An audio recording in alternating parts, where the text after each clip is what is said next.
All right, girls. This is it. I could not be more proud of you guys. Thanks, Dusty. Love you. Love you, Cowgirl. All right. Rangers lead the way. All the way! Let's go!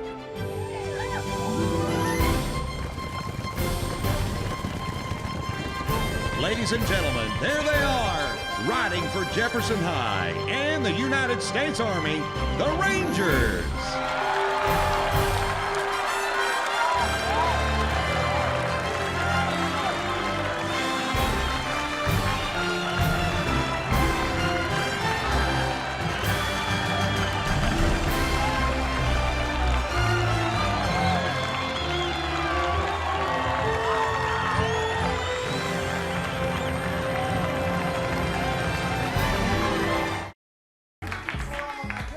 I know. You're so far away from me. I know, there's a lot of It's distance, like right? weird, yeah. What happens, what they don't tell you is they're motorized, and we will get progressively closer as and we then discuss. Closer will start playing. Yeah, the exactly. song. Yeah, it's a whole thing. It's a whole production here. It's part of the new studio. Hi, good. Thanks for coming, guys, one more guys. time, Bailee Madison. Can you believe this? Oh my goodness!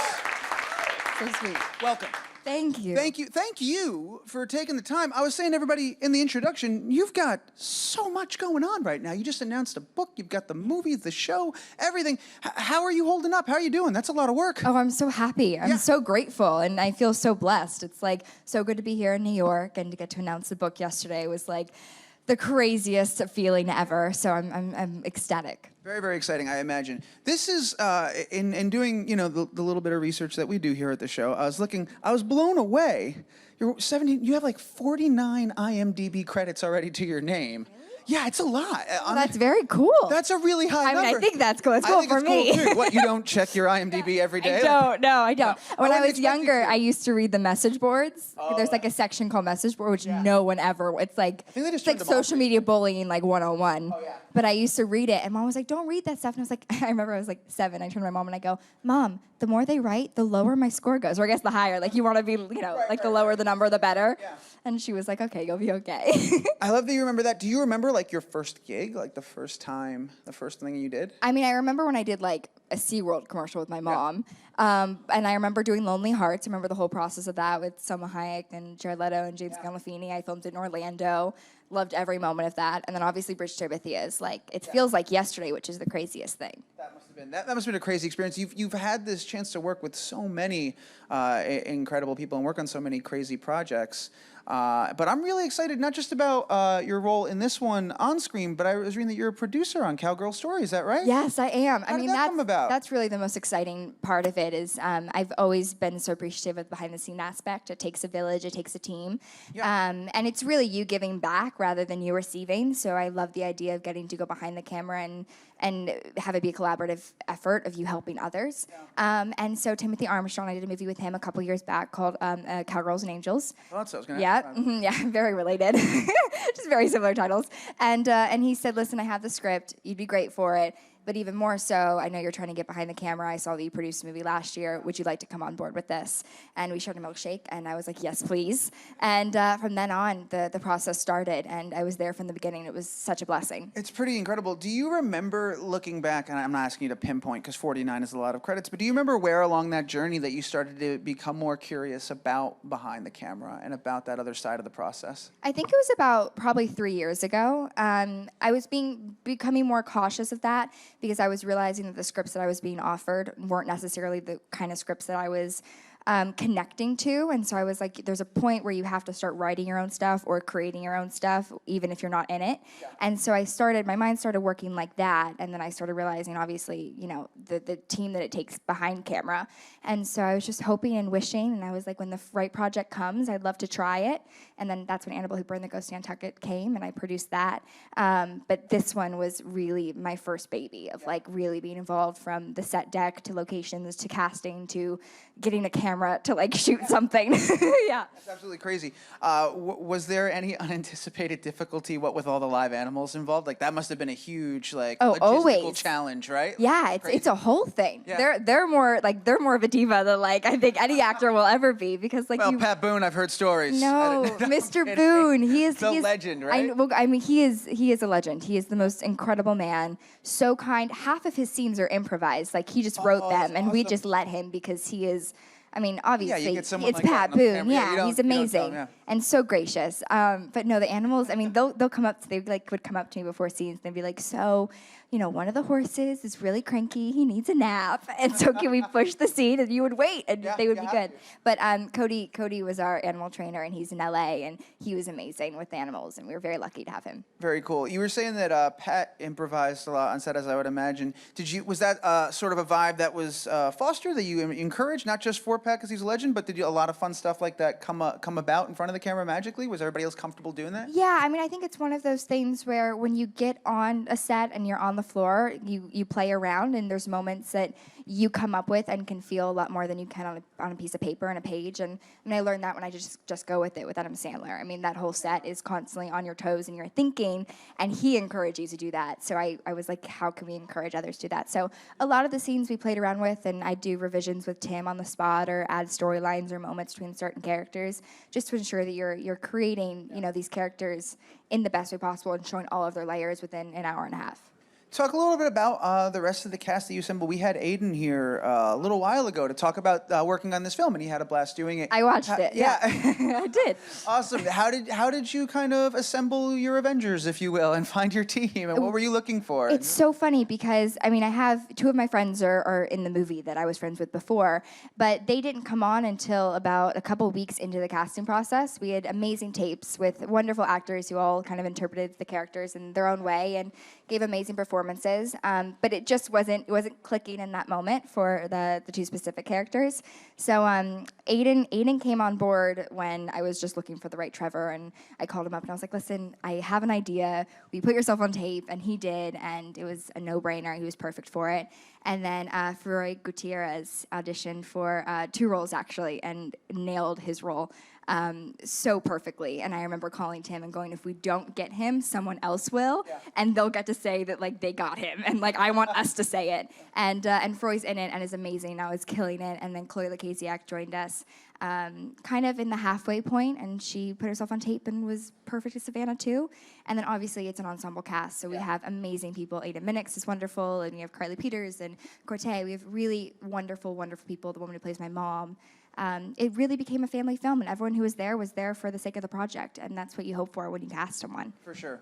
Well, also, too, I mean, like, I was going to ask this question, you know, it's a Hallmark film. You work a lot with Hallmark, and they have this this great reputation for these heartfelt, like, cozy movie. It's like if a blanket and hot cocoa were a film. It's like this a is chai what it tea would latte be. at Starbucks. Exactly. This is what it would be. And I wonder how much of that vibe is on set and how much of that you feel while you're making it. Because we certainly, as an audience, get that vibe, and it resonates with us when we watch it. That's why they're so successful. But do you guys all experience that sort of thing? Like, oh, this is just good times, guys. No, it's We're all really, having it fun. is. It's a really good time. I mean, Hallmark Channel is a family. I've always said, like, once you're part of the Hallmark Channel kind of vibe, you're in, and they take care of you, and like you're their own. But we have an amazing time. With Good Witch, it's a series. So in normal time, I mean, a series you form a family and it becomes cozy. Right. And we just happen to be on the chai tea latte set where it's like extra cozy of Hallmark Channel, and we have an amazing time. I mean, our crew is our other family. We know their kids' names. They know my niece's names, and we take care of each other, and it's really special. That's really awesome. It sounds special. We're going to talk about Good Witch in a second. I have one last question about a Cowgirl story before we move on. It's very those pants? important. You want to talk about those pants? Super close. Did you keep the hat? Actually, I didn't. No, that hat was gone. No. that would have been like line 1 on the contract. I should have. Keeping all hats. I called Derek today. Yeah. Awesome. Well, like I said, I want to talk about Good Witch as well. I believe we have a clip. We're going to take a look at that, and then we'll jump in and talk a little bit more about that. Let's go ahead and take a look. So, how do you feel about all this? I feel fine. I mean, I really like Sam, and I see how happy he makes you. It's just... Go ahead. It's just everything has been you and I for so long. And now it's going to be more crowded than that. My life will never be too crowded for you. I know that. I just wish you would have told me first. Because now it just feels like I'm the last to find out. Even though I think I probably already knew. Yeah, I should have known. There's really no secrets in this house. But not everything is out in the open. Bailee Madison, guys, Megan, come on now. Acting. I have never seen that scene, by the way. It's there. Really? Yeah. Is that? Sorry to make you do that, by the way. Is that ever uncomfortable to have to sit and watch yourself in a scene or act like that? It's not. It's not that bad? Honestly, Yeah. I can watch it. I take it as like a learning experience. Like Oh, I look cool. and I'm like, oh, I should have done that differently. You have such a positive attitude about everything. I love it. That's awesome. Well, then in that case, I retract the apology. It's unnecessary. I'm happy to give you that learning opportunity. So let's talk a little bit about season 3. I think the last time we got to see the gang was around Halloween. There was like a special movie, right, that you guys did. That was a clip. And that right. So what can we expect out of season 3? It's coming up soon. What are you excited about? What can we be excited about? Talk to us a little bit about it. Specifically for my character Grace, I'm so excited because obviously she's like inherited like the special gifts that her mom Cassie has, but now she really doesn't know how to work with them and what's going on throughout the season. And a lot of times things are happening not for the right reasons, and she's panicking as if it's her and if she's doing something wrong. So you get to see her try and figure out who she is and what she's doing and how she's has a mom who's known for doing good things, and that's a lot of pressure that she's holding. She has the Nightingale last name, and she holds that. A lot of pressure that comes with that. And then obviously there is a guy this season, finally, waited like 6 years on Hallmark to get some guy to look at me. That was my request this season. Dean Vitale is our writer this season. I was like, please just give me somebody. So instead of the hat thing, it was I would like a guy. Let's have a guy this season. I was like, what's wrong with me? Very exciting. There's a guy, and then with Nick, Reese Matthew Bond, who's on the show, he's there for all of it too, and they've always had kind of a weird relationship on the show, so that really plays out too. Oh, so exciting. And that's coming up, the season 3 premiere. I just wrote it down because I'm April terrible 30th. with dates, I believe. Yes, there you go. Oh, you should Why do this didn't you know that? professionally. So April 30th, that's coming. You're also, not only is this just a fun, great show, but you're a part of this long heralded like TV tradition of like fun TV witches. Did you have one before you got involved with this, but that you watched as a kid? It's okay if you didn't, but I'm just curious. I There love were so many. Bewitched. Yeah, exactly. Yeah, I loved That it. resonated with everybody. I also loved the movie version too, obviously with Nicole Kidman, and I watched that all the time. And I was like, how did she do the nose thing? I still don't know. Yeah, I have no idea. If she's ever here, will you ask her? I will absolutely. Will you tell me? That will be the first thing, and then I will you. halt And then the just interview. stop the interview. That's all. Thank That's you, all you everybody. need to ask. We've gotten to the bottom of this. I've got to go call Bailee. Well, I mean, it's just one of those things that some people can do, I think, right? Like, I can't whistle, but I know my I can't either. Really? No. I think the chairs are getting closer. I told you Yeah, this was going to see, happen. it's happening. It's the more we bond, the closer we get. Very, very cool. All right, so we've got Good Witch, we've got Cowgirl. So the book, tell us about the book you're writing. This is incredible. Thank you. We Yeah. announced it yesterday. It's been a 2-year process almost. The book is called Losing Brave. It's a YA novel, psychological thriller, which is really exciting. I co-wrote it with a really good friend of mine named Stephanie Miller, who's a fantastic author. Yeah. And when did you get the inspiration to jump into this? I mean, you're already in front of the camera, you're behind the camera, and now you're writing a book. What spark this moment? The spark hit on the set of Annabelle Hooper. I had brought Stephanie in to do some script revisions, and so we really bonded on set, and she had these 3 weird ideas, and she was like, she was like, there's a Winnebago, there's a pug, and then there's a sister, and then there's another sister, and I was like, okay, and we sat down, and we started creating this story and this idea, and we really tried to merge both of our minds together. She's obviously an amazing book writer. I've grown up on a set, so we tried to figure out what we both knew and called home work-wise and merge it into a book, and we started writing. I call it a really good long-distance relationship because I was always on set and she was in Oklahoma writing away. And this baby was born, and yesterday we put it out to the world, and I felt like a mom. I was like, this is really scary. And I believe I read this, I remember, January of 2018. Is that? Look at you. All You right. made up for the April. See, there we go. Yeah, I rebounded. Made up There we- for it. Yeah. Yeah. So we have January that to of look next year. forward to. So excited. Very, Really very, very exciting. And then there's just so much. You're here in New York. You're talking about We Day, correct? Yes. Tell us a little bit about that as well while you're here. We Day is a part that I'm really grateful to be a part of. I've really started going to their We Day events. I was just in Seattle and Chicago and We Day Toronto. That's really when I started getting involved because I'm up there doing Good Witch. Yeah. And we're here for the first ever We Day New York, a Radio City musical, this Thursday. And it's really just encouraging the youth to stand up and make a difference. And the best part is you can't buy a ticket in. Yeah. It's strictly off volunteer hours. So the people that are there are people that want to make a difference, and it's such an inspiring day. What's the site or what's the touch point? Where can people go? People that are watching at home, they want to do some volunteering. Where should they look? WeDay.org, I believe. WeDay.org. Yeah, I hope WeDay. that's right. And then I really just say, you know, whatever you're passionate about. If it is We Day, that's amazing. If it's Alex's Lemonade Stand that I work with for childhood cancer, that's even better. If it's animals, I mean, find your passion. Go out there. There's things you can do. And if you can't find someone who's doing it, you have the ability to go out there and do it. Your voice is loud and it's clear, and we're in a time and a generation now where our voices are louder than ever. So it's a time to just go out there and make a difference and spread some light and positivity in the world, because we all need it. Yeah, this is gonna. You're right to applaud. Somebody started to applaud. Please do. You're very deserving of that applause. And this all ties back to you mentioned briefly to Alex Lemonade Stand. I want to bring it up. You have been working, I should say, you have been working and doing these charitable acts and been such a great philanthropist from such an early age. And I wanted to thank you for that and commend you for that and ask you, how did you come to that decision when you were so young to start, I want to help, I want to be a part of a solution? And what inspired you at such an early age to get involved and be making the difference that you're making? I mean, I was inspired, obviously, by my family. My family's been by my side always. They're my best friends. And my mom has always made it very loud and clear. She's like, you're here to make a difference. The carpets are really fun, and I know that you like getting dressed up, but, like, you have the ability and the blessing to hopefully go out there and touch one heart. And if you touch one heart in your whole lifetime, at least you've done something. So that was a big part. And then the time that it was really kicked and, like, the fire was lit in my heart, I was at an event for Starlight Children's Foundation, and Corbin Blue was hosting the event, and I turned to Mom and I went, that's what I want to do one day, is like host an event like this. And then I went on to start working with St. Jude and met a really good friend of mine named Brian Gott, who was working at Variety at the time, and he took me underneath his wing and got me into the hospitals when people said that, you know, 8-year-olds couldn't go in hospitals and visit kids because it wasn't mature enough and you couldn't handle it. And I said, I can't handle it. I want to go in there. I want to sit with them and make crafts. And So you were going in when you were 8? Yeah, I started volunteering the moment that I could. I mean, when, you know, and I still have to call up hospitals sometime and be like, I can go, like, I want to go in there and I want to see them, because there's, like, age restrictions sometimes. And they've been kind enough to let me. And from then on, it's just been a constant, like, what can we do to try and do new things? So we're working on some ideas right now to try and modernize a way to give back. Very, very cool. All right, I'm going to turn it over to audience Q&A, but I have one last question. Yeah. So you have a movie, a recurring role in a show, you're writing a book, you're going to hospitals and visiting children, you're here for We Day, you're doing all these things. When do you sleep? I really don't like sleeping. I really don't. My mom and I are sharing a room right now in New York.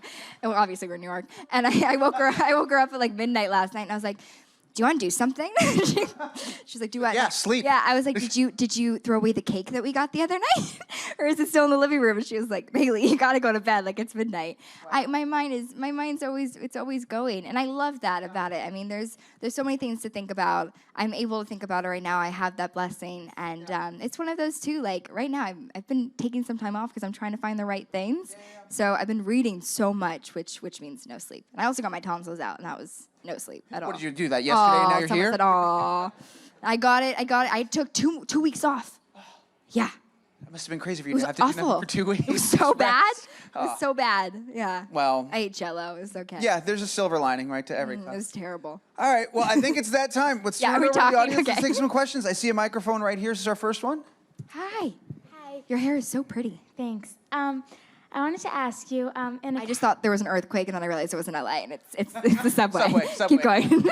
in a Cowgirl story, like, what's the lesson to take on from the lesson to take on, like the moral of the story, kind of the meaning at the end. What I hope that you take away, or the audience takes away, is that life is going to have so many different challenges, and you're going to be tested, and you're going to ask yourself so many times in life, why is this happening?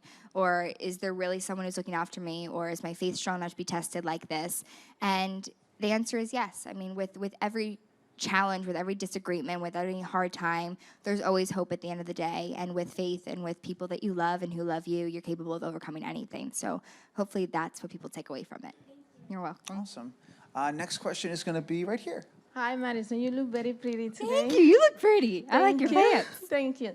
A question. What was your favorite part when you was making the movie? My favorite part of making the film was really the behind the scenes element and having to be in a take and not just thinking about my line, but like watching Aiden or Chloe or Froy or any of the other cast members and like being like, oh yes, they hit their mark. Okay, good, moving on. And like, oh yes, that delivery was just right. So I think it's constantly just thinking about the other people and making sure they're well fed and happy and the crew is safe and the call times aren't too early and the call sheets are right. I loved the challenge of getting to be involved of a community feeling of taking care of others and having to not let them down. Was that difficult at first, sort of being able to take your producer hat off and put your actor hat on and go back and forth between it and like finding, or did you just find yourself in the middle and liking to be in the middle? Like you don't need to take the hat off. I loved being in the middle. It's a whole new hat. And I liked being in the middle because for, I think the last 2 years, I've been in the middle quietly because I haven't officially, I'm not allowed to produce on Good Witch or like other things that I do, but that didn't stop me from thinking like I was in my head quietly. So I think that I've been slowly practicing like without the approval to do so for a while. And then when it came time to doing it, I was like, oh, I'm ready. Yes. Very cool. We have, I believe, one more question in right over here. Hello, Bailee. From writing your own book to acting and producing, do you ever see yourself directing in the future, especially in a time like now where female directors are on the rise again? I like your question. Yes, that is obviously the biggest goal and the biggest blessing if that's able to happen one day. Like you just said, I mean, there are so many female directors who are going. I just saw Monster Money, and that was directed by Jodie Foster. I mean, there's people, and women especially, who are saying, I want to create things because the things that are being created might not be the voice that we want to tell and the story that we want to tell. And it would be an honor to go behind the camera and be a part of that one-on-one connection between an actor and a crew.